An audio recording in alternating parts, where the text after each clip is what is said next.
മക്കൾക്ക് നൽകാൻ പറ്റിയ ഏറ്റവും വലിയ സമ്പത്ത് ജ്ഞാനം തന്നെയാണ്. ആ ജ്ഞാനം നൽകുന്നതിലൂടെ അവർക്ക് ലഭിക്കുന്ന സൽഫലങ്ങൾ എന്തൊക്കെയാണെന്ന് നമ്മൾക്ക് ബോധ്യം തരുന്ന നല്ലൊരു വചനഭാഗമാണ് പ്രഭാഷകൻ്റെ പുസ്തകം 14-ാം അധ്യായത്തിൽ 20 മുതൽ 27 വരെയുള്ള വചനഭാഗം. വചനം ഇങ്ങനെ പറയുന്നു. ജ്ഞാനത്തിൻ്റെ ഫലങ്ങൾ എന്ന ഹെഡിങ്ങോട് കൂടിയ വചനഭാഗമാണ്. ജ്ഞാനത്തിൽ മനസ്സുറപ്പിച്ച് ബുദ്ധിപൂർവം ചിന്തിക്കുന്നവൻ അനുഗ്രഹീതൻ.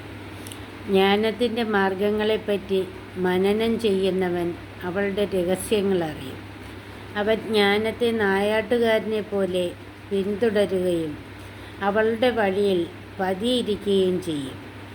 അവൻ ജാലകത്തിലൂടെ എത്തി നോക്കുകയും വാതിൽക്കൽ ചെവിയോർക്കുകയും ചെയ്യും. അവൻ അവളുടെ വീട്ടിനടുത്ത് വസിക്കുന്നു. അവളുടെ മതിലുകളിൽ കൂടാരത്തിൻ്റെ കുറ്റികൾ ഉറപ്പിക്കുന്നു. അവൻ അവളുടെ സമീപത്ത് കൂടാരം അടിക്കുന്നു. അതിനാൽ അത് മനോഹരമായ പാർപ്പിടമാണ്.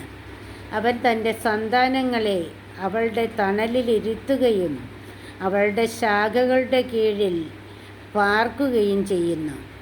അവൾ അവന് വെയിലിൽ തണലേകുന്നു.